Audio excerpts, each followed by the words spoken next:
வணக்கம். இந்திய நேரப்படி மதியம் 1:30 மணி செய்திகள். முதலில் ஜம் தலைப்பு செய்திகளை காணலாம்.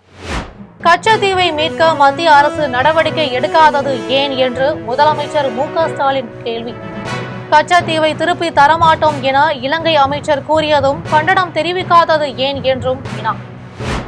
விடுதலை போராட்ட வீரர் ம.பொ. சிவஞானம் நினைவு நாளையொட்டி அண்ணாமலை புகழஞ்சலி. சென்னை, திருத்தணி உள்ளிட்ட நகரங்கள் தமிழகத்துடன் இணைக்கப்பட காரணமானவர் என குறிப்பு. கரூரில் கூட்ட நெரிசலில் 41 பேர் உயிரிழந்ததற்கு முதலமைச்சர் மு.க.ஸ்டாலின் பொறுப்பேற்க வேண்டும். பாஜக நாடாளுமன்ற உறுப்பினர் அனுராக் தாக்கூர் முதலமைச்சருக்கு எழுதிய கடிதத்தில் கருத்து. கரூர் கூட்ட நெரிசல் வழக்கு விசாரணையை சிபிஐக்கு மாற்ற கோரிய மனுக்கள் தள்ளுபடி. இழப்பீடு தொடர்பான மனுக்களுக்கு பாதிக்கப்பட்டோர் சார்பில் பதில் மனு தாக்கல் செய்ய உத்தரவு. இனி விரிவான செய்திகளை காணலாம். கச்சத்தீவை மீட்க மத்திய அரசு நடவடிக்கை எடுக்காதது ஏன் என்று தமிழ்நாட்டு முதலமைச்சர் மு.க.ஸ்டாலின் வினவியுள்ளார்.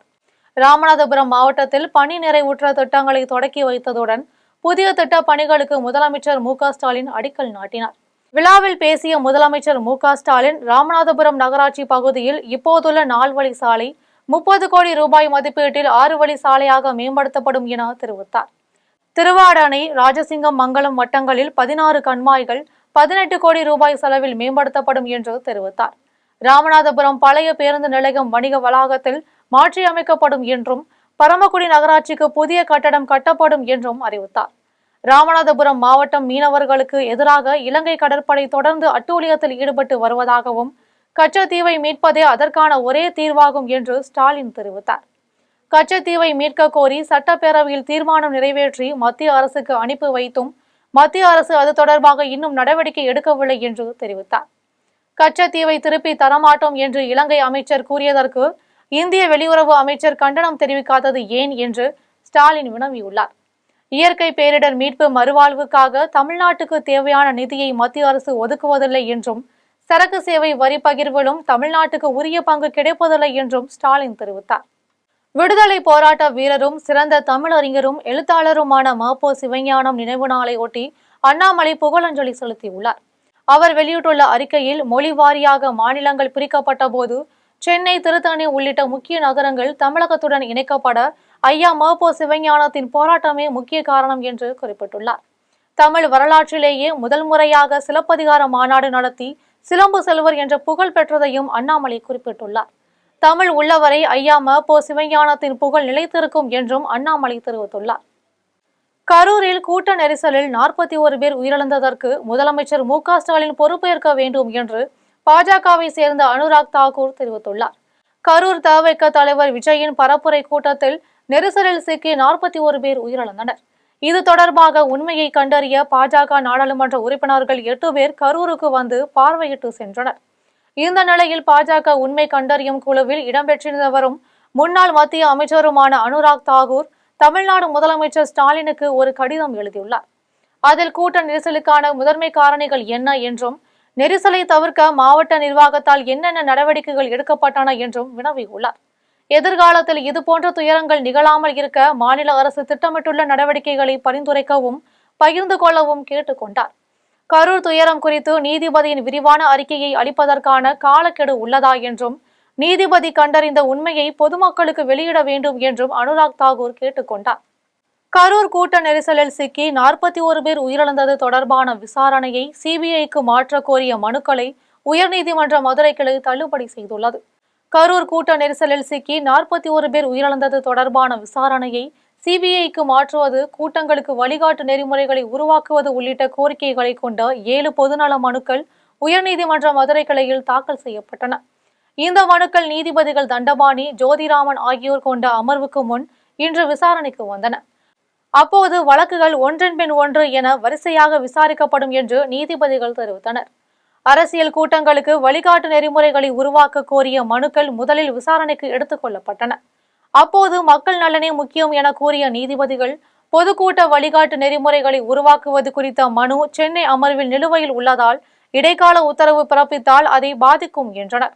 அந்த மனுவுடன் இவற்றையும் இடையீட்டு மனுவாக தாக்கல் செய்ய உத்தரவிட்டனர். கூட்ட நெரிசல் உயிரிழப்பு வழக்கு விசாரணையை சிபிஐக்கு மாற்ற கோரிய வழக்கில் காவல்துறை விசாரணையில் திருப்தி இல்லை என்றால் மாற்றலாம் என்று நீதிபதிகள் தெரிவித்தனர். தொடக்கத்திலேயே விசாரணையை சிபிஐக்கு மாற்றக் கோரி நீதிமன்றத்தை அரசியல் மேடையாக வேண்டும் என்று கூறிய நீதிபதிகள் மனுவை தள்ளுபடி செய்தனர். கூட்ட நெரிசல் உயிரிழப்புக்கான இழப்பீடு தொடர்பான மனுக்களுக்கு பாதிக்கப்பட்டோர் சார்பில் பதில் மனு தாக்கல் செய்யவும், இதற்கு 2 வாரங்களில் அரசு பதிலளிக்கவும் நீதிபதிகள் உத்தரவிட்டனர்.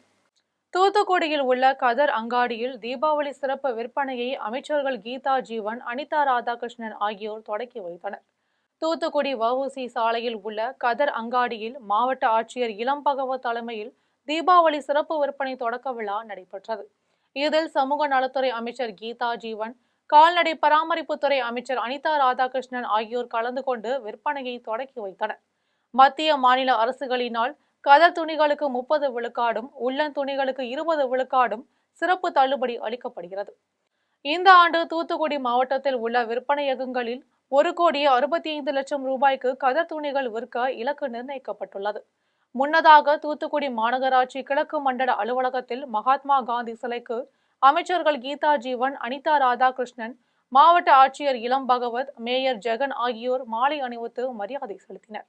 அதைத் தொடர்ந்து விக்டோரியா சாலையில் உள்ள கர்ம வீரர் காமராஜர் சிலைக்கு அமைச்சர் கீதா ஜீவன் மாலை அணிவித்து மரியாதை செலுத்தினார்.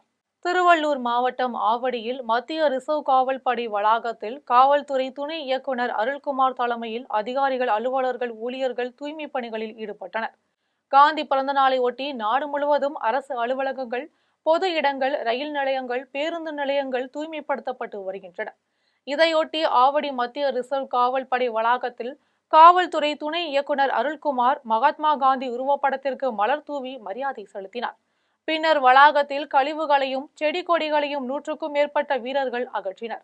இந்த நிகழ்ச்சியில் உயர் அதிகாரிகள், மத்திய ரிசர்வ் காவல் படை வீரர்கள், அலுவலக ஊழியர்கள் கலந்து கொண்டனர். உணவுப் பொருட்கள் தயாரிக்கும் தொழிற்சாலையில் நேரடியாக உணவுத்துறை அதிகாரிகள் ஆய்வு செய்ய வேண்டும் என்று தமிழ்நாடு அப்பளம் தயாரிப்பாளர் மற்றும் விற்பனையாளர்கள் நலசங்க தலைவர் திருமுருகன் தெரிவித்துள்ளார். மதுரை அவனியாபுரத்தில் தமிழ்நாடு அப்பளம், வடகம், மோர் வத்தல் தயாரிப்பாளர் விற்பனையாளர்கள் நலசங்கத்தின் ஆண்டு விழா நடைபெற்றது. இதில் தமிழகம் முழுவதும் இருந்து பல்வேறு உணவுப் பொருட்கள் தயாரிப்பாளர்கள், விற்பனையாளர்கள் கலந்து கொண்டு தங்களது தயாரிப்புகளை காட்சிப்படுத்தினர். அதன் பின்னர் சங்கத்தின் தலைவர் திருமுருகன் செய்தியாளர்களிடம் பேசினார். அப்போது உணவுத்துறை அதிகாரிகள் சிறு கடைக்காரர்களை தொந்தரவு செய்து அவர்கள் மீது வழக்கு போடுவதை தவிர்க்க வேண்டும் என்றும், நேரடியாக உற்பத்தி செய்யும் தொழிற்சாலையில் போய் ஆய்வு செய்ய வேண்டும் என்றும் கேட்டுக்கொண்டார். உலகத்திலேயே முதலில் மால் திறந்தது மதுரை மண்ணில்தான் என்றும், புது மண்டபம் மால் ஆகத்தான் என்றும் திருமுருகன் தெரிவித்தார். தமிழ்நாடு அப்பளம் வடகம் மோர்வத்தல் சங்கத்தின் சார்பாக பொருட்களை எல்லாமே விற்பனை செய்வதற்காகவும், அனைத்து உலகம் மூலமும் அந்த பொருட்களை கொண்டு செல்வதற்கான தீர்மானம் நேற்று ஏற்றிருக்கோம். அது மட்டும் இல்லாமல் எம்எஸ்எம்இ டிபார்ட்மெண்ட் மூலமாக எங்கள் தொழிலுக்கு சார்ந்த மானியம் பெறுவதற்கான ஒரு எம்ஓயு நாங்கள் சைன் பண்ணியிருக்கோம் என்பது தெரிவித்துக் கொள்கின்றோம். இந்த 2 தீர்மானம் தான் முக்கியமான தீர்மானம். உளுந்தூர்பேட்டை அருகே இருசக்கர வாகனம் மீது கார் மோதியதில் பலத்த காயமடைந்த பெண் தலைமை காவலர் மருத்துவமனையில் தீவிர சிகிச்சை பெற்று வருகிறார். கடலூர் மாவட்டம் விருத்தாச்சலம் அருகே உள்ள பாலக்கொல்லையை சேர்ந்த சோபா உளுந்தூர்பேட்டையில் தலைமை காவலராக பணியாற்றி வருகிறார். இவர் பணிகளை முடித்துவிட்டு இருசக்கர வாகனத்தில் வீட்டுக்கு சென்று கொண்டிருந்தார். சேந்தநாடு சாலையில் சென்றபோது பழைய பட்டணத்தில் இருந்து உளுந்தூர்பேட்டை நோக்கி வந்த கார் இருசக்கர வாகனம் மீது பயங்கரமாக மோதியது. இதில் தூக்கி வீசப்பட்ட பெண் தலைமை காவலர் சோபா கையில் எலும்பு முறிவு ஏற்பட்டதோடு உடலின் பல இடங்களில் காயமடைந்தார். தகவல் அறிந்து வந்த காவல்துறையினர் விரைந்து சென்று சோபாவை மீட்டு உளுந்தூர்பேட்டை அரசு மருத்துவமனைக்கு அனுப்பி வைத்தனர். அங்கு முதலுதவி செய்த பின் தனியார் மருத்துவமனையில் சிகிச்சை பெற்று வருகிறார். இந்த விபத்து குறித்து வழக்கு பதிந்த காவல்துறையினர் தப்பி ஓடிய கார் ஓட்டுநரை தேடி வருகின்றனர். கேரளா மாநிலம் கோழிக்கோடு மாவட்டத்தில் பெயிண்ட் கடையில் தீ விபத்து ஏற்பட்ட நிலையில் அதிர்ஷ்டவசமாக உயிர் சேதம் தவிர்க்கப்பட்டது. கோழிக்கோடு மாவட்டம் பெருவாயிலில் உள்ள பெயிண்ட் கடையில் தீப்பற்றி மளமளவென கடை முழுவதும் பரவியது. வேதி பொருட்கள் அடங்கிய பெயிண்ட் எரிந்ததால் அந்த பகுதியே புகைமூட்டமாக காட்சியளித்தது. பெயிண்ட் கடையை அடுத்துள்ள 2 கடைகளுக்கும் தீ பரவியது. தகவல் அறிந்து விரைந்து வந்த தீயணைப்பு துறையினர் தீயை கட்டுப்படுத்தும் பணியில் ஈடுபட்டனர். நீண்ட நேரம் போராடி தீயை அணைத்தனர். இந்த தீ விபத்தில் கடையில் உள்ள பொருட்கள் முற்றிலும் எரிந்து போயின.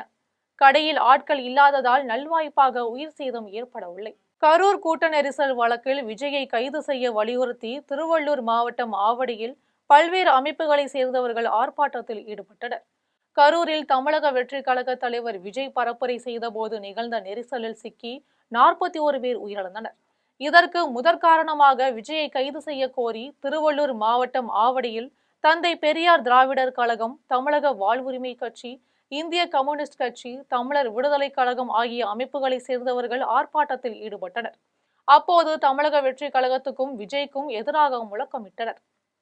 தூத்துக்குடியில் உள்ள கதர் அங்காடியில் தீபாவளி சிறப்பு விற்பனையை அமைச்சர்கள் கீதா ஜீவன், அனிதா ராதாகிருஷ்ணன் ஆகியோர் தொடக்கி வைத்தனர். தூத்துக்குடி வஉசி சாலையில் உள்ள கதர் அங்காடியில் மாவட்ட ஆட்சியர் இளம்பகவத் தலைமையில் தீபாவளி சிறப்பு விற்பனை தொடக்க விழா நடைபெற்றது. இதில் சமூக நலத்துறை அமைச்சர் கீதா ஜீவன், கால்நடை பராமரிப்புத்துறை அமைச்சர் அனிதா ராதாகிருஷ்ணன் ஆகியோர் கலந்து கொண்டு விற்பனையை தொடக்கி வைத்தனர். மத்திய மாநில அரசுகளினால் கதர் துணிகளுக்கு 30 விழுக்காடும், உள்ளன் துணிகளுக்கு 20 விழுக்காடும் சிறப்பு தள்ளுபடி அளிக்கப்படுகிறது. இந்த ஆண்டு தூத்துக்குடி மாவட்டத்தில் உள்ள விற்பனையகங்களில் 1,65,00,000 ரூபாய்க்கு கதர் துணிகள் விற்க இலக்கு நிர்ணயிக்கப்பட்டுள்ளது. முன்னதாக தூத்துக்குடி மாநகராட்சி கிழக்கு மண்டல அலுவலகத்தில் மகாத்மா காந்தி சிலைக்கு அமைச்சர்கள் கீதா ஜீவன், அனிதா ராதாகிருஷ்ணன், மாவட்ட ஆட்சியர் இளம் பகவத், மேயர் ஜெகன் ஆகியோர் மாலை அணிவித்து மரியாதை செலுத்தினர். அதைத் தொடர்ந்து விக்டோரியா சாலையில் உள்ள கர்ம வீரர் காமராஜர் சிலைக்கு அமைச்சர் கீதா ஜீவன் மாலை அணிவித்து மரியாதை செலுத்தினார். திருவள்ளூர் மாவட்டம் ஆவடியில் மத்திய ரிசர்வ் காவல் படை வளாகத்தில் காவல்துறை துணை இயக்குநர் அருள்குமார் தலைமையில் அதிகாரிகள், அலுவலர்கள், ஊழியர்கள் தூய்மை பணிகளில் ஈடுபட்டனர். காந்தி பிறந்தநாளை ஒட்டி நாடு முழுவதும் அரசு அலுவலகங்கள், பொது இடங்கள், ரயில் நிலையங்கள், பேருந்து நிலையங்கள் தூய்மைப்படுத்தப்பட்டு வருகின்றன. இதையொட்டி ஆவடி மத்திய ரிசர்வ் காவல் படை வளாகத்தில் காவல்துறை துணை இயக்குநர் அருள்குமார் மகாத்மா காந்தி உருவப்படத்திற்கு மலர் தூவி மரியாதை செலுத்தினார். பின்னர் வளாகத்தில் கழிவுகளையும் செடி கொடிகளையும் 100க்கும் மேற்பட்ட வீரர்கள் அகற்றினர். இந்த நிகழ்ச்சியில் உயர் அதிகாரிகள், மத்திய ரிசர்வ் காவல் படை வீரர்கள், அலுவலக ஊழியர்கள் கலந்து கொண்டனர். உணவுப் பொருட்கள் தயாரிக்கும் தொழிற்சாலையில் நேரடியாக உணவுத்துறை அதிகாரிகள் ஆய்வு செய்ய வேண்டும் என்று தமிழ்நாடு அப்பளம் தயாரிப்பாளர் மற்றும் விற்பனையாளர்கள் நலசங்க தலைவர் திருமுருகன் தெரிவித்துள்ளார். மதுரை அவனியாபுரத்தில் தமிழ்நாடு அப்பளம், வடகம், மோர் வத்தல் தயாரிப்பாளர் விற்பனையாளர்கள் நலசங்கத்தின் ஆண்டு விழா நடைபெற்றது. இதில் தமிழகம் முழுவதும் இருந்து பல்வேறு உணவுப் பொருட்கள் தயாரிப்பாளர்கள், விற்பனையாளர்கள் கலந்து கொண்டு தங்களது தயாரிப்புகளை காட்சிப்படுத்தினர். அதன் பின்னர் சங்கத்தின் தலைவர் திருமுருகன் செய்தியாளர்களிடம் பேசினார். அப்போது உணவுத்துறை அதிகாரிகள் சிறு கடைக்காரர்களை தொந்தரவு செய்து அவர்கள் மீது வழக்கு போடுவதை தவிர்க்க வேண்டும் என்றும், நேரடியாக உற்பத்தி செய்யும் தொழிற்சாலையில் போய் ஆய்வு செய்ய வேண்டும் என்றும் கேட்டுக்கொண்டார். உலகத்திலேயே முதலில் மால் திறந்தது மதுரை மண்ணில்தான் என்றும், புது மண்டபம் மால் ஆகத்தான் என்றும் திருமுருகன் தெரிவித்தார். தமிழ்நாடு அப்பளம் வடகம் மோர்வத்தல் சங்கத்தின் சார்பாக பொருட்களை எல்லாமே விற்பனை செய்வதற்காகவும் அனைத்து உலகம் முழுவதும் அந்த பொருட்களை கொண்டு செல்வதற்கான தீர்மானம் நேற்று ஏற்றிருக்கோம். அது மட்டும் இல்லாமல் எம்எஸ்எம்இ டிபார்ட்மெண்ட் மூலமாக எங்கள் தொழிலுக்கு சார்ந்த மானியம் பெறுவதற்கான ஒரு எம்ஓயு நாங்கள் சைன் பண்ணியிருக்கோம் என்பது தெரிவித்துக் கொள்கின்றோம். இந்த 2 தீர்மானம் தான் முக்கியமான தீர்மானம். உளுந்தூர்பேட்டை அருகே இருசக்கர வாகனம் மீது கார் மோதியதில் பலத்த காயமடைந்த பெண் தலைமை காவலர் மருத்துவமனையில் தீவிர சிகிச்சை பெற்று வருகிறார். கடலூர் மாவட்டம் விருத்தாச்சலம் அருகே உள்ள பாலக்கொல்லையை சேர்ந்த சோபா உளுந்தூர்பேட்டையில் தலைமை காவலராக பணியாற்றி வருகிறார். இவர் பணிகளை முடித்துவிட்டு இருசக்கர வாகனத்தில் வீட்டுக்கு சென்று கொண்டிருந்தார். சேந்தநாடு சாலையில் சென்றபோது பழைய பட்டணத்தில் இருந்து உளுந்தூர்பேட்டை நோக்கி வந்த கார் இருசக்கர வாகனம் மீது பயங்கரமாக மோதியது. இதில் தூக்கி வீசப்பட்ட பெண் தலைமை காவலர் சோபா கையில் எலும்பு முறிவு ஏற்பட்டதோடு உடலின் பல இடங்களில் காயமடைந்தார். தகவல் அறிந்து வந்த காவல்துறையினர் விரைந்து சென்று சோபாவை மீட்டு உளுந்தூர்பேட்டை அரசு மருத்துவமனைக்கு அனுப்பி வைத்தனர். அங்கு முதலுதவி செய்த பின் தனியார் மருத்துவமனையில் சிகிச்சை பெற்று வருகிறார். இந்த விபத்து குறித்து வழக்கு பதிந்த காவல்துறையினர் தப்பி ஓடிய கார் ஓட்டுநரை தேடி வருகின்றனர். கேரளா மாநிலம் கோழிக்கோடு மாவட்டத்தில் பெயிண்ட் கடையில் தீ விபத்து ஏற்பட்ட நிலையில் அதிர்ஷ்டவசமாக உயிர் சேதம் தவிர்க்கப்பட்டது. கோழிக்கோடு மாவட்டம் பெருவாயிலில் உள்ள பெயிண்ட் கடையில் தீப்பற்றி மளமளவென கடை முழுவதும் பரவியது. வேதி பொருட்கள் அடங்கிய பெயிண்ட் எரிந்ததால் அந்த பகுதியே புகைமூட்டமாக காட்சியளித்தது. பெயிண்ட் கடையை அடுத்துள்ள 2 கடைகளுக்கும் தீ பரவியது. தகவல் அறிந்து விரைந்து வந்த தீயணைப்பு துறையினர் தீயை கட்டுப்படுத்தும் பணியில் ஈடுபட்டனர். நீண்ட நேரம் போராடி தீயை அணைத்தனர். இந்த தீ விபத்தில் கடையில் உள்ள பொருட்கள் முற்றிலும் எரிந்து போயின. கடையில் ஆட்கள் இல்லாததால் நல்வாய்ப்பாக உயிர் சேதம் ஏற்படவில்லை. கரூர் கூட்ட நெரிசல் வழக்கில் விஜயை கைது செய்ய வலியுறுத்தி திருவள்ளூர் மாவட்டம் ஆவடியில் பல்வேறு அமைப்புகளை சேர்ந்தவர்கள் ஆர்ப்பாட்டத்தில் ஈடுபட்டனர். கரூரில் தமிழக வெற்றிக் கழக தலைவர் விஜய் பரப்புரை செய்தபோது நிகழ்ந்த நெரிசலில் சிக்கி 41 பேர் உயிரிழந்தனர். இதற்கு முதற்காரணமாக விஜயை கைது செய்ய கோரி திருவள்ளூர் மாவட்டம் ஆவடியில் தந்தை பெரியார் திராவிடர் கழகம், தமிழக வாழ்வுரிமை கட்சி, இந்திய கம்யூனிஸ்ட் கட்சி, தமிழர் விடுதலை கழகம் ஆகிய அமைப்புகளை சேர்ந்தவர்கள் ஆர்ப்பாட்டத்தில் ஈடுபட்டனர். அப்போது தமிழக வெற்றிக் கழகத்துக்கும் விஜய்க்கும் எதிராக முழக்கமிட்டனர். காந்தி பிறந்த நாளை ஒட்டி ஆவடியில் போதையில்லா தமிழகம் என்ற முழக்கத்துடன் நடைபெற்ற மாரத்தான் போட்டியில் பள்ளி கல்லூரி மாணவ மாணவியர் கலந்து கொண்டனர். ஆவடி சேப்பா கராத்தே அகாடமி சார்பாக அதன் செயலாளர் சங்கீதா ஏற்பாட்டில் மாரத்தான் போட்டி நடைபெற்றது. ஆவடி காவல் உதவி ஆணையர் கனகராஜ் கொடியசைத்து போட்டியை தொடக்கி வைத்தார். ஆவடி OCS சாலையில் தொடங்கிய ஓட்டம் 10 கிலோமீட்டர் தொலைவுக்கு சென்று வெள்ளனூர் அரசு பள்ளியில் முடிவடைந்தது. இந்த போட்டியில் காவல்துறையினரும் 500க்கும் மேற்பட்ட மாணவ மாணவிகளும் கலந்து கொண்டனர். வெற்றி பெற்றோருக்கு பரிசும் கோப்பையும் வழங்கப்பட்டது. பங்கேற்ற அனைவருக்கும் சான்றிதழ்கள் வழங்கப்பட்டன. விருத்தாச்சலம் ரோட்டரி சங்கம் சார்பில் கடலூர் மாவட்ட அரசு பள்ளிகளில் நேர்மை அங்காடி திட்டம் தொடங்கப்பட்டுள்ளது. கடலூர் மாவட்டம் நல்லூர் ஊராட்சி ஒன்றியத்தில் 64 ஊர்களில் உள்ள 109 அரசு பள்ளிகளில் நேர்மை அங்காடி திட்டம் என்ற சிறப்பு திட்டம் தொடங்கப்பட்டுள்ளது. இந்த திட்டத்தின் கீழ் பள்ளிகளில் வைக்கப்படும் அலமாரியில் உள்ள பேனா, நோட்டு ஆகியவற்றை மாணவர்கள் தாங்களே எடுத்துக்கொண்டு அதற்கான பணத்தை வைத்து விட வேண்டும். நல்லூரில் நடைபெற்ற தொடக்க விழாவில் ரோட்டரி சங்க தலைவர் அன்புகுமரன், செயலாளர் பிரபாகரன், பொருளாளர் அருண்குமார் ஆகியோர் கலந்து கொண்டனர். ரோட்டரி சங்கத்தின் நேர்மை அங்காடி திட்ட தலைவர் தீபக் செந்த் கலந்து கொண்டு திட்டத்தை தொடக்கி வைத்தார். சேலம் நிர்மல் பிரகாஷ், பட்டுக்கோட்டை தாமஸ் ஆரோக்கியராஜ் ஆகியோர் பங்கேற்று கற்றலுக்கு உதவும் பொருட்களை அந்தந்த பள்ளியின் தலைமை ஆசிரியர்களிடம் வழங்கினர். இலங்கை சிறையில் இருந்து விடுவிக்கப்பட்ட தமிழக மீனவர்கள் 15 பேர் விமானத்தில் சென்னைக்கு வந்து சேர்ந்தனர். அவர்கள் தனி வாகனத்தில் சொந்த ஊருக்கு அனுப்பி வைக்கப்பட்டுள்ளனர். கடலில் மீன்பிடிக்கும் தமிழக மீனவர்களை இலங்கை கடற்படையினர் தாக்குவதும், மீன்பிடி கருவிகளை சேதப்படுத்துவதும், அவர்களை சிறைப்பிடிப்பதும் தொடர்ந்து வருகிறது. இந்த நிலையில் எல்லை தாண்டி மீன்பிடித்ததாக கூறி பிப்ரவரியில் 2, ஜூலையில் 9 பேர், ஆகஸ்டில் 4 என இலங்கை கடற்படையினரால் சிறைப்பிடிக்கப்பட்டனர். சிறையில் அடைக்கப்பட்டிருந்த அவர்களை அந்நாட்டு நீதிமன்றம் விடுதலை செய்தது. இதையடுத்து 15 பேரும் விமானத்தில் சென்னைக்கு வந்தனர். விமான நிலையத்தில் மீன்வளத்துறை அதிகாரிகள் அவர்களை வரவேற்றனர். தனி வாகனத்தில் அவர்களை சொந்த ஊருக்கு அனுப்பி வைத்தனர். தஞ்சாவூரில் காந்தி பிறந்தநாளை ஒட்டி தலைக்கவசம் அணிந்திருந்தவர்களுக்கு காவல்துறையினர் சார்பில் உப்பு, ஐஸ்கிரீம் ஆகியவற்றை வழங்கி விழிப்புணர்வு ஏற்படுத்தப்பட்டது. தஞ்சாவூரில் வாகன சோதனையில் ஈடுபட்ட போக்குவரத்து காவலர்கள் தலைக்கவசம் அணிந்து வந்த 2 சக்கர வாகன ஓட்டிகளை நிறுத்தினர். அப்போது அங்கு வந்த போக்குவரத்து காவல் ஆய்வாளர் ரவிச்சந்திரன், காந்தி எடுத்தது உப்பு, தலைக்கவசம் போடவில்லை என்றால் தப்பு என்று கூறினார். அதையடுத்து காந்தி வேடம் அணிந்த சிறுவர்களை விட்டு அனைவருக்கும் 1 கிலோ உப்பும், ஐஸ்கிரீம் ஆகியவற்றை கொடுக்க சொல்லி கதர் ஆடை அணிவிக்க வைத்து புதுமையான முறையில் விழிப்புணர்வு ஏற்படுத்தினார். அரியலூரில் விஜயதசமி நாளில் நெல்லில் அ என்ற எழுத்தை எழுதி குழந்தைகளுக்கு எழுத்தறிவிக்கப்பட்டது. விஜயதசமி நாளில் பெற்றோர்கள் தங்கள் குழந்தைகளை முதலாக பள்ளிகளில் சேர்ப்பது நடைமுறையில் இருந்து வருகிறது. இந்த நிலையில் அரியலூர் மாவட்டத்தில் பல்வேறு பள்ளிகளில் விஜயதசமி நாளில் தங்கள் குழந்தைகளை பெற்றோர்கள் சேர்த்தனர். இதனை அடுத்து பள்ளி ஆசிரியர்கள் குழந்தைகளின் கைகளை பிடித்து நெல்லில் அ என்ற எழுத்தை எழுத வைத்து எழுத்தறிவித்தனர். இந்த நிகழ்ச்சியில் ஆசிரியர்களும் குழந்தைகளின் பெற்றோர்களும் கலந்து கொண்டனர். முன்னதாக காந்தி பிறந்த நாளை ஒட்டி சிறார்களுக்கு காந்தி வேடமிட்டு சிறப்பாக கொண்டாடினர். சேலம் மாவட்டம் கெங்கவல்லி அருகே வீட்டில் இருந்த கரையான் புற்றை அழிக்க பெட்ரோல் ஊற்றியதால் ஏற்பட்ட தீ விபத்தில் காயமடைந்த தந்தையும் மகனும் சிகிச்சை பயனின்றி உயிரிழந்தனர். கெங்கவல்லி அருகே நடுவலூரில் சேர்ந்த விவசாயி ராமசாமி. இவருக்கு மாலதி என்ற மனைவியும் 2 பெண் குழந்தைகளும் ஒரு மகன் உள்ளனர். கடந்த சில நாட்களுக்கு முன் ராமசாமியும் அவர் மகன் பிரதீஷும் வீட்டில் இருந்த கரையான் புற்றை அழிக்க பெட்ரோலை ஊற்றியுள்ளனர். இதனால் அருகில் இருந்த விளக்கு மீது பெட்ரோல் பட்டு தீ விபத்து ஏற்பட்டது. இதனால் இருவரும் தீக்காயமடைந்த நிலையில் அக்கம்பக்கத்தினர் அவர்களை மீட்டு ஆத்தூர் அரசு மருத்துவமனையில் சேர்த்தனர். இந்நிலையில் சிகிச்சை பயனின்றி இருவரும் பரிதாபமாக உயிரிழந்தனர். இதுகுறித்து கெங்கவல்லி காவல்துறையினர் வழக்கு பதிந்து விசாரணை மேற்கொண்டுள்ளனர். கரூரில் தமிழ்நாடு அரசு கைத்தறி துறையும் கைத்தறி வளர்ச்சி ஆணையமும் இணைந்து மாநில அளவிலான கைத்தறி துணிகள் கண்காட்சியை நடத்தி வருகின்றன. கரூர் மாவட்டம் தாந்தோணி மலையில் தமிழ்நாடு அரசு கைத்தறி துறையும் கைத்தறி வளர்ச்சி ஆணையமும் இணைந்து நடத்தும் கண்காட்சியில் 60 அரங்குகள் அமைக்கப்பட்டுள்ளன.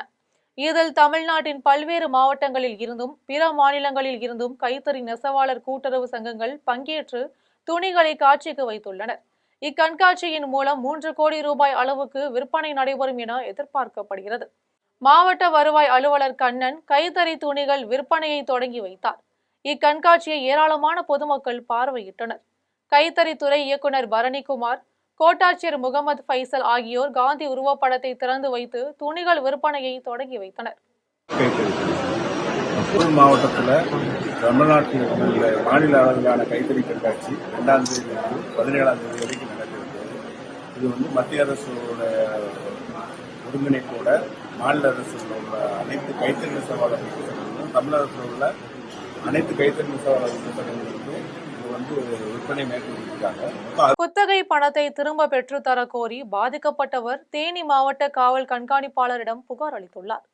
தேனி மாவட்டம் கடமலைக்குண்டை சேர்ந்த சிலம்பரசன் வருசநாடு அருகே உப்புத்துறையை சேர்ந்த செல்வராஜுக்கு 98 லட்சம் ரூபாய் கடன் வழங்கியுள்ளார். இதையடுத்து தனக்கு சொந்தமான தென்னந்தோப்பை சிலம்பரசனுக்கு செல்வராஜ் குத்தகைக்கு விட்டுள்ளார். தேங்காய் விலை உயர்வால் தோட்டத்தை குத்தகைக்கு எடுத்த சிலம்பரசனை வெளியேற்ற செல்வராஜ் இடையூறு செய்துள்ளார். இந்த நிலையில் சிலம்பரசன் கடனாக கொடுத்த பணத்தை திரும்பி கேட்டபோது செல்வராஜ் தர மறுத்துள்ளார். இதையடுத்து சிலம்பரசன் கடமலைக்குண்டு காவல் நிலையத்திலும் ஆண்டிப்பட்டி காவல் துணை கண்காணிப்பாளர் அலுவலகத்திலும் செல்வராஜ் மீது புகார் அளித்துள்ளார். இந்த புகார் மீது நடவடிக்கை எடுக்காததால் தேனி மாவட்ட காவல் கண்காணிப்பாளரிடம் புகார் அளித்துள்ளார். அதில் செல்வராஜ் திமுக நிர்வாகி பச்சைக்கனி ஆகியோர் மீது நடவடிக்கை எடுக்கும்படி கோரியுள்ளார். கோவையில் நடைபெற்று வரும் டைனோசர் உலக கண்காட்சியை குழந்தைகள் மட்டுமின்றி பெரியவர்களும் வியந்து பார்த்து வருகின்றனர். கோவை சரவணம்பட்டியில் உள்ள புரோஷன் வணிக வளாகத்தில் ஜுராசிக் பார்க் படத்தில் வரும் டைனோசர்களைப் போல தத்ரூபமாக உருவாக்கப்பட்டு டைனோசர் உலகம் என்னும் கண்காட்சி நடைபெற்று வருகிறது. பொதுமக்களின் கவனத்தை ஈர்க்கும் வகையில் வைக்கப்பட்டுள்ள பல்வேறு விதமான டைனோசர்களை குழந்தைகள் மட்டுமின்றி பெரியவர்களும் வியந்து பார்த்து செல்கின்றனர். பள்ளிகளுக்கு விடுமுறை விடப்பட்டுள்ளதால் இந்த டைனோசர் வேர்ல்டுக்குள் நுழையும் பார்வையாளர்கள் பிரம்மாண்ட டைனோசர் உருவங்களை கண்டு வியந்து வருகின்றனர். நிஜ டைனோசர்கள் போல் ஒவ்வொன்றும் வடிவமைக்கப்பட்டுள்ளதால் அமைதியாக இருக்கும் இந்த டைனோசர்கள் அருகில் சென்றதும் அசைந்து அருகில் வருவது மெய்சிலிர்க்க வைப்பதாகவும் பார்வையாளர்கள் தெரிவித்தனர். சென்னை மதுரவாயிலில் மூதாட்டியின் உடல் வைக்கப்பட்டிருந்த சவப்பெட்டியில் மின்சாரம் தடைப்பட்டதை சரிபார்த்த கூலி தொழிலாளி மின்சாரம் பாய்ந்து உயிரிழந்தது சோகத்தை ஏற்படுத்தியுள்ளது. சென்னை மதுரவாயிலை சேர்ந்த நாராயணன் எலக்ட்ரீஷியனாக பணிபுரிந்து வந்தார். இவர் வசிக்கும் வீட்டின் உரிமையாளரான மூதாட்டி உடல்நிலை சரியில்லாமல் இருந்தார். அவர் உடலை குளிர்பெட்டியில் வைத்து உறவினர்கள் அஞ்சலி செலுத்தி வந்தனர். இந்த நிலையில் குளிர்பெட்டியில் மின்சாரம் தடைப்பட்டதால் நாராயணன் மின்கம்பிகளை சரிபார்த்துள்ளார். அப்போது மின்சாரம் தாக்கியதில் அவர் தூக்கி வீசப்பட்டார். மின் அதிர்ச்சிக்குள்ளான நாராயணனை மீட்டு மருத்துவமனைக்கு கொண்டு செல்லும் போது வழியிலேயே அவர் உயிரிழந்தார். மின்சாரம் தாக்கி தொழிலாளி உயிரிழந்தது அப்பகுதியில் சோகத்தை ஏற்படுத்தியுள்ளது. இது குறித்து காவல்துறையினர் வழக்கு பதிந்து விசாரித்து வருகின்றனர். சேலம் மாவட்டம் ஓமலூரில் கொலை வழக்கில் கைதாகி நிபந்தனை ஜாமீனில் கையொப்பமிட்டு வந்தவரின் உடல் ஏரியில் மீட்கப்பட்டது. ஓமலூர் காடையாம்பட்டி ஏரியில் மிதந்த இளைஞரின் உடலை தீயணைப்புத் துறையினர் மீட்டனர். அதில் இருந்து கத்தியும் செல்பேசியும் கண்டெடுக்கப்பட்டது. இதனைத் தொடர்ந்து நடத்திய விசாரணையில் இறந்தவர் வாழப்பாடியை சேர்ந்த அருண் என்பது தெரிய வந்தது. கொலை வழக்கில் கைதாகி சேலம் மத்திய சிறையில் அடைக்கப்பட்ட அருண் நிபந்தனை ஜாமீனில் வெளிவந்தார். அரியா கவுண்டம்பட்டியில் உள்ள தாத்தா வீட்டில் தங்கி அருண் நாள்தோறும் தீவட்டிப்பட்டி காவல் நிலையத்தில் கையெழுத்திட்டு வந்தார். நண்பருடன் ஏரிக்கரைக்கு சென்ற அருண் வீடு திரும்பவில்லை. அங்கு என்ன நடந்தது என்பது தெரியாத நிலையில் ஏரியில் இருந்து பிணமாக மீட்கப்பட்டுள்ளார். இது குறித்து தீவட்டிப்பட்டி காவல்துறையினர் விசாரணை நடத்தி வருகின்றனர். கரூர் துயரம் குறித்து சட்டமன்ற உறுப்பினர் செந்தில் பாலாஜி படங்களுடன் விளக்கி கூறுவதற்கு அவருக்கு அதிகாரம் இல்லை என பாஜகவை சேர்ந்த KB ராமலிங்கம் தெரிவித்துள்ளார். கரூர் பாரதிய ஜனதா அலுவலகத்தில் KB ராமலிங்கம் செய்தியாளர்களிடம் பேசினார். அப்போது கரூர் துயரம் தொடர்பாக நீதிபதி அருணா ஜெகதீசன் விசாரித்து வரும் நிலையில் சட்டமன்ற உறுப்பினர் செந்தில் பாலாஜி படங்களுடன் விளக்கி கூறுவதற்கு அதிகாரம் இல்லை என தெரிவித்தார்.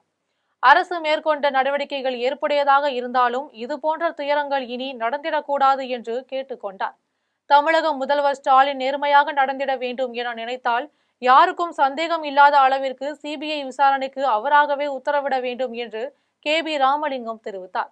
இதற்காக என்று தனியாக நியமனம் செய்ய வேண்டும். சட்டப்படி, நியாயப்படி, புரோட்டோகால் படி இது போல விவகாரம் நடைபெறுகிற இடத்துல ஒரு எம்எல்ஏவுக்கு இந்த அதிகாரங்களாக கிடைக்கும்.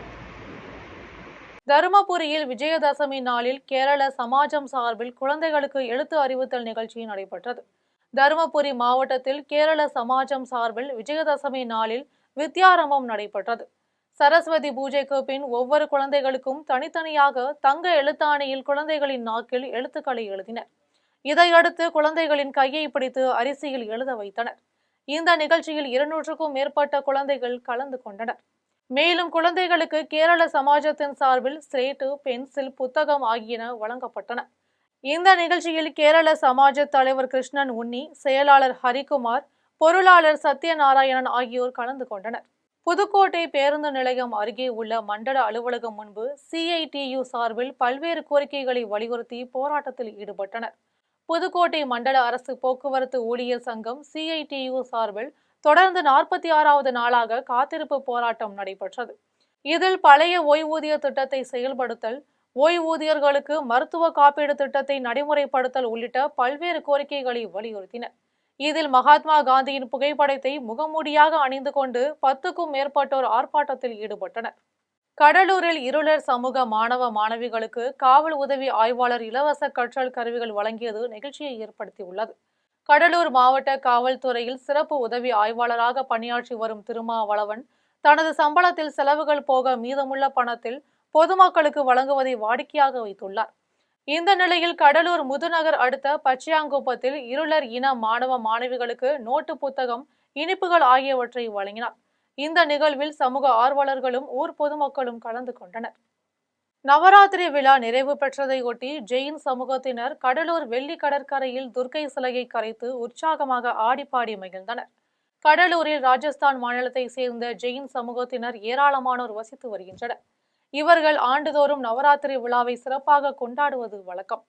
இந்த ஆண்டு நவராத்திரி விழாவை கடலூர் திருப்பாதிரி புலியூர் வண்டிப்பாளையத்தில் தொடங்கினர். தொடர்ந்து ஒவ்வொரு நாளும் காலை மாலை என இருவேளை துர்காதேவிக்கு சிறப்பு பூஜை செய்தும் பஜனை பாடியும் தாண்டியா நடனம் ஆடியும் உற்சாகமாக கொண்டாடி வந்தனர். பின்னர் அலங்கரிக்கப்பட்ட துர்க்கை அம்மன் சிலையை வாகனம் மூலம் தேவனாம்பட்டினம் வெள்ளி கடற்கரைக்கு ஊர்வலமாக கொண்டு சென்று தீர்த்தவாரி நடத்தினர். அப்போது ஆண்களும் பெண்களும் ஆடிப்பாடி கொண்டு ஒருவர் மீது ஒருவர் வண்ணப்பொடிகளை பூசிக்கொண்டனர். நவராத்திரி விழாவின் நிறைவாக துர்க்கை அம்மன் சிலையை ஒரு படகில் வைத்து கடலுக்குள் கொண்டு சென்று கரைத்தனர். தூத்துக்குடியில் உள்ள அம்மன் கோவில்களில் தசரா விழாவை ஒட்டி நடைபெற்ற சூரசம்ஹாரா விழாவில் ஆயிரக்கணக்கான பக்தர்கள் பங்கேற்றனர்.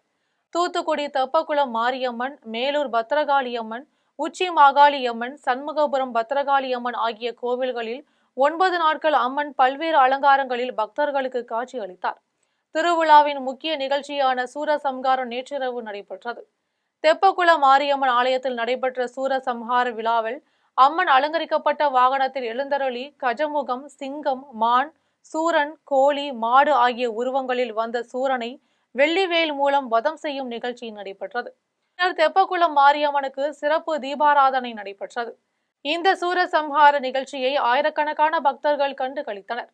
இதேபோன்று மேலூர் பத்திரகாளியம்மன், வட பத்திரகாளியம்மன், உச்சி மாகாளியம்மன், சண்முகபுரம் பத்திரகாளியம்மன் ஆலயங்களில் சூரசம்ஹாரம் சிறப்பாக நடைபெற்றது. இந்த சூரசம்ஹார நிகழ்ச்சியை ஏராளமான பக்தர்கள் கண்டுகளித்து தங்கள் விரதத்தை முடித்தனர். அரியலூரில் கோதண்ட ராமசாமி கோவிலில் 83 ஆண்டுகளுக்கு பிறகு நடைபெற்ற தேரோட்டத்தை அமைச்சர் சிவசங்கர் வடம் பிடித்து தொடங்கி வைத்தார். அரியலூர் கோதண்ட ராமசாமி கோவிலில் 83 ஆண்டுகளுக்கு பிறகு தேர் திருவிழா செப்டம்பர் 24ஆம் நாள் கொடியேற்றத்துடன் தொடங்கியது. நாள்தோறும் சிம்ம வாகனம், சேச வாகனம், குதிரை வாகனம் உள்ளிட்ட பல்வேறு வாகனங்களில் வீதி உலா வந்து சீனிவாச பெருமாள் பக்தர்களுக்கு அருள் ஆசி வழங்கினார். திருவிழாவின் முக்கிய நிகழ்வான தேரோட்டம் நடைபெற்றது. மேலதாளம் முழங்க நடன குதிரைகள் ஊர்வலத்துடன் பூதேவி, ஸ்ரீதேவி, உடனுரை சீனிவாச பெருமாள் கோவிலில் இருந்து ஊர்வலமாக தேருக்கு எழுந்தருளினார். அமைச்சர் சிவசங்கர் வடம் பிடித்து இழுத்து தேரோட்டத்தை தொடங்கி வைத்தார். அரியலூர் மாவட்ட ஆட்சியர் ரத்தினசாமி, சட்டமன்ற உறுப்பினர் சின்னப்பா, அறநிலையத்துறை அதிகாரிகள், ஸ்ரீ நரசிம்மர் டிரஸ்ட் பொறுப்பாளர்கள், திரளான பக்தர்கள் கலந்து கொண்டு வடம் பிடித்து தேரெழுத்து சென்றனர். மாவட்ட காவல் கண்காணிப்பாளர் விஸ்வேஷ் பாலசுப்ரமணிய சாஸ்திரி தலைமையில் ஏராளமான போலீசார் பாதுகாப்பில் ஈடுபட்டனர். காரைக்கால் அடுத்த திருநள்ளாற்றில் தர்பாரன் ஈஸ்வரர் ஆலயத்தில் நடைபெற்ற அம்பு போடுதல் நிகழ்ச்சியில் ஏராளமான பக்தர்கள் கலந்து கொண்டு சுவாமி தரிசனம் செய்தனர். திருநள்ளாறு தர்பாரன் ஈஸ்வரர் கோவிலில் சனி பகவான் ஆலயத்தில் விஜயதசமி நாளில் அம்பு போடுதல் நிகழ்ச்சி நடைபெற்றது. ஆலயத்தில் இருந்து முருகப்பெருமான் குதிரை வாகனத்தில் எழுந்தருளி வீதி உலா வந்து சூரக்குடி சாலை அருகே உள்ள அம்பு திடல் வந்தடைந்தார். அங்கு வன்னி மரமாக உருவெடுத்த வன்னி அரக்கனை அம்பு தொடுத்து வதம் செய்யும் நிகழ்ச்சி நடைபெற்றது. தொடர்ந்து குதிரை வாகனத்தில் எழுந்தருளிய முருகப்பெருமானுக்கு மகா தீபாராதனை நடைபெற்றது. இந்த நிகழ்ச்சியில் தருமபுர ஆதீன கட்டளை விசாரணை ஸ்ரீமத் சட்டநாத தம்பிபிரான் சுவாமிகள் உள்ளிட்ட ஏராளமான பக்தர்கள் கலந்து கொண்டு அம்பாளை வழிபட்டனர். செங்கல்பட்டு மாவட்டம் அச்சிறுபாக்கம் மலை மாதா 57ஆம் ஆண்டு பெருவிழா கொடியேற்றத்துடன் தொடங்கியது. அச்சிறுபாக்கத்தில் அமைந்துள்ள மலை மாதா திருத்தலத்தில் பெருவிழாவை ஒட்டி ஜோசப் பள்ளி வளாகத்தில் இருந்து திருக்கோடி பவனி புறப்பட்டு அருள் தலத்தை வந்தடைந்தது. பின்பு தூத்துக்குடி மறை மாவட்ட ஆயர் ஸ்டீபன் தலைமையில் கொடியேற்றம் நிகழ்ச்சி நடைபெற்றது. இவ்விழாவில் ஆந்திர, தெலங்கானா, கர்நாடகா, கேரளா, பாண்டிச்சேரி மாநிலங்களில் இருந்தும் தமிழகத்தின் பல்வேறு மாவட்டங்களில் இருந்தும் ஆயிரக்கணக்கான பக்தர்கள் பங்கேற்றனர். இந்த நிகழ்ச்சிக்கான ஏற்பாட்டினை அருள்தல அதிபர் சின்னப்பர் செய்திருந்தார். இனி வருவது தங்கம், வெள்ளி விலை மற்றும் பங்கு சந்தை நிலவரம்.